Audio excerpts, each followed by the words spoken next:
Has the vintage audio world gone mad? In the last few months, over 23 receivers sold for over $3,000 on eBay alone. 7 over $4,000 and 1 over $10,000. And it's really no different with turntables, cassette decks, even boomboxes were getting crazy money in 2024. Is it the economy? Is it collectors and investors? Or is it just nostalgia, or maybe the memories of our past, maybe a better time that have us all duped? What I have to show you is absolutely shocking. Let's look at some of these crazy prices from 2024 and also look at a few things that are just standing still. When I first got into this, I'd get on Audio Karma, try and soak up as much information as I possibly could. And I do remember seeing several threads where people would post up a listing on eBay and everybody'd get all kind of hot and bothered about the price and what people were asking. And I do remember a $1,000 Pioneer SX 1980 just threw these people through the roof. I mean, they were irate, talking about how the hobby is getting ruined. You can't get good prices anymore. And honestly, it's really the same conversation that's happening today. People are still saying, 5 years ago, I used to be able to get that for this. And 3 years ago, I used to be able to get it for this. It's the same conversation. A lot of times it involves, well, we're at the top. There's no way it's going to go any higher. It's going to go down. And you'd see people talk about purchasing vintage stereo equipment for an investment. If you were purchasing this equipment up, buying it right, even 5 years ago, you're doing pretty good. Let's look at the last 3 or so months of eBay sales in 2024. Who knows? Maybe this is it. Maybe this is the top.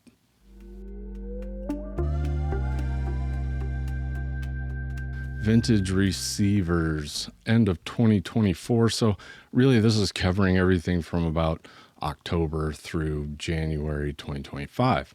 And right off the bat, you've got an SX 1980 that sold for 11 grand.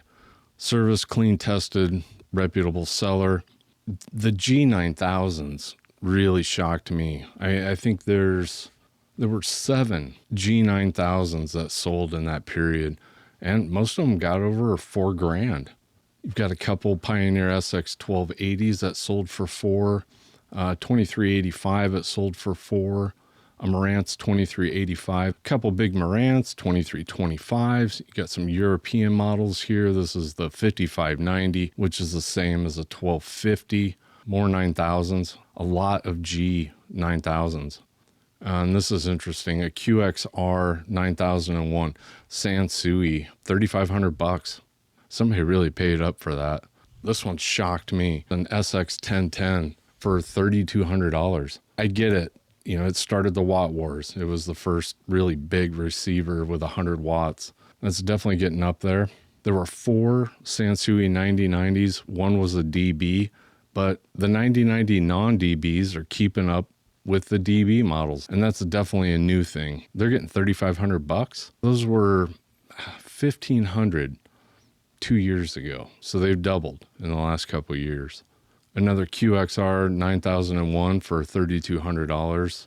I mean, really, the majority of this is Sansui, Pioneer, Marantz. The mid-level stuff, it's gone up, no question. Entry-level stuff, it's gone up. But the flagships, the really big monster receivers, are really going up at a pretty fast pace. Once you hit that flagship, you're going to pay for it. It's got that collectibility, and I think that's what the investors are looking for. This one was definitely a shocker. Concept 16.5 sold for $2,800. We just did a little segment on Concept not that long ago, and I get it. That's a nice receiver. It's probably built really well, but $2,800 is kind of crazy for a receiver that not a lot of people know about. So this isn't a fluke. This amount of receivers does not justify a fluke. I can only imagine they're getting the same numbers on Reverb and Facebook Marketplace and those types of things. eBay, I think, is a really good barometer of, where the market's at. That's why I use eBay to price my stuff too. It's what it's selling for. That's the value. And we got our first Kenwood coming in, $2,500. That's the KR 9050. Here's a 1280 that's pretty much roached, not working, 4 parts, and it sold for $2,100. Yeah, stuff's getting crazy. And this video is brought to you by skylabsaudio.com. Lots of vinyl records, t-shirts, slip mats, products by Grado, Advanced Paris, Wharfdale, and many others. Head over to Skylabs Audio. We appreciate you supporting the channel and our local small business. Thank you.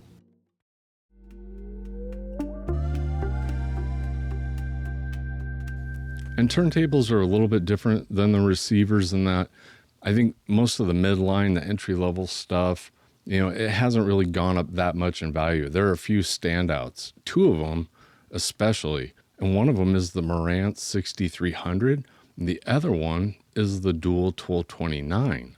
I don't think I've priced either one of these this year, and they have definitely doubled in value.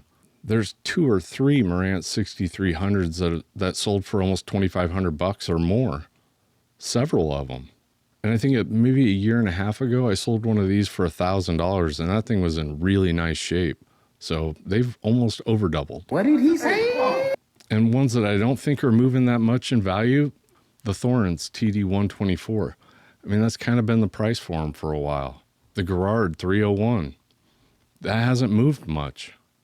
The Pioneer PL570, that's definitely doubled in the last year or two. And then here's the 1229s. And a 1219. Yeah, both of these sold for over $1,500. Those have gone up quite a bit. But I think the standout with the turntables is definitely the Marantz 6300. They are in demand, no question. At that price, I don't know. If you got one, hang on to it. And those PL570s from Pioneer. There's 3 of them right in a row right there. I do think shippability has something to do with turntables in a way.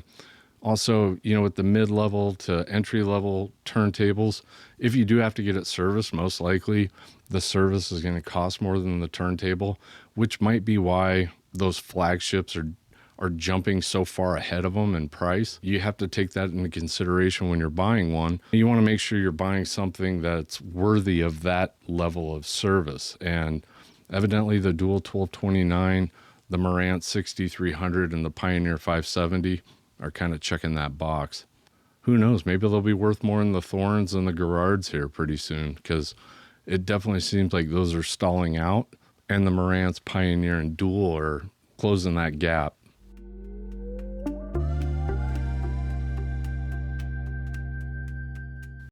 Shocker, speakers. I honestly had it in my head that for speakers, I was pretty much going to talk about how they haven't really gone up that much in value because they're hard to ship. But then I did a search, and there is absolutely no question that Klipsch and JBL have really gone up quite a bit. The L100s and Klipsch La Scalas, Cornwalls, Heresies, Pioneer HPM 100s, they've definitely doubled in the last year. And that does kind of make sense too, being that I think the most rabid fans in America of speakers, they're usually either Klipsch, JBL, and then there's another smaller fringe group of Cerwin Vega fans. There are still a lot of really good speakers out there. They're not doubling in value the way these are. The Yamaha NS-1000Ms, that's kind of a shocker, hitting $3,000. I've seen them up to $1,500, but not $3,000. Bell's at $3,000. I don't think that's outrageous.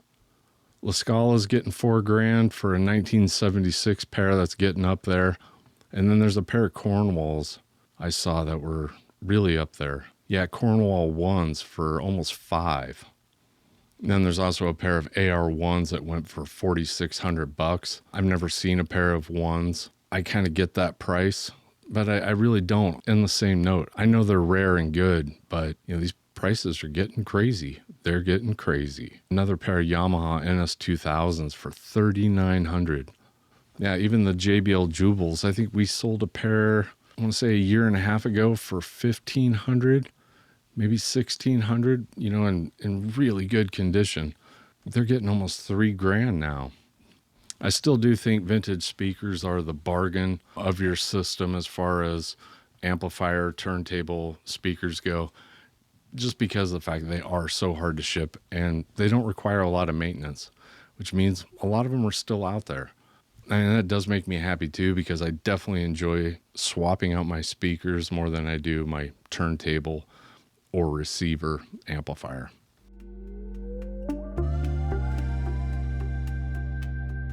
And cassette decks might be the most interesting one that we're looking at today, because over 22 cassette decks sold for over $2,000. I think 17 of them were Nakamichi. You want to talk about one brand really dominating or holding the market?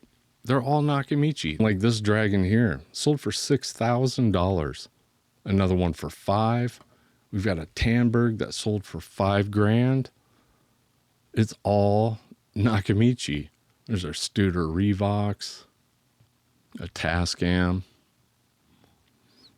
Oh, the Panasonic Carousel. This one sold for parts or repair for $2,000. I bet they are a nightmare to work on too. You know, I think most of the other cassette decks are almost worth nothing. I mean, we get offered cassette decks for free all the time, and we pass them up because we don't work on them. There's not a lot of people out there that do work on them. You know, the value's not there. The time involvement to get most of them running is really difficult. Sourcing parts can be difficult. It's one of those that it just is what it is. If you love working on cassette decks and you think they're super easy, you should be rolling in it, because there's a lot of people out there that want to get their tape deck fixed, and you could be the missing link. So put your email in the comments and say, I fix cassette decks, send them to me. You're golden. And another one I stumbled on while doing this video, boomboxes. Wow. I mean, these things are through the roof. You know, I don't know how legitimate this is. This one that sold for $13,500 in Ukraine, because it looks like they had 3 of them. But this Sharp is definitely one of the most popular models. A JVC for $2,500, another Sharp for $2,600. I've never heard of this brand, so it must be a European thing. Or when these were coming out, I was 10 years old, and I had a cheap one, that the door broke on in the first 6 months. So I wasn't a buyer of an expensive boombox anyway. A few of these that you're seeing $2,000, $1,700, and then you start getting down here. I could have swore I had a friend that had that vintage Sanyo, that MX720LU. It looks just like my buddy's. I could be wrong. My memory is not tip top, if you know what I mean. It's not very uncommon to see a good working boombox get over $1,000. And if you think finding somebody to service your vintage home stereo equipment, I can't even imagine looking for somebody that can do this type of work, because that is a small space with a ton of stuff, belts, moving parts, amplifiers, speakers, everything crammed into a small piece of plastic that was portable. That's another level of repair. I salute you. Yeah, like this one, the JVC vintage, very rare boombox. It looks mono, and it's called El Diablo. It sold for $1,000. And honestly, it doesn't really look like anything to me. It looks like your average mono, small, portable radio. Actually, it looks like it's transoceanic. Is that right? Transoceanic, like the Zenith or shortwave. I don't know. And just real quick, let's look at a couple things that are really stagnant, or actually are going down in value if you consider inflation. And one of them is tube stereos, tube amplifiers. Pretty much anything that has tubes in it, it's sitting still. Especially these Fishers. I've had Fisher 400s, 800s, several of them. They're the same price I was pricing them 3 years ago. They're just not moving at all. And I'm not sure what that's about. I don't know if the tubes scare people off. I don't think a lot of people realize that a lot of this tube equipment is actually easier to repair than some of the solid state stuff. Less proprietary parts, point-to-point wiring on a lot of it. And it's kind of the same thing with the Macintosh tube equipment. It's not really going up that much either.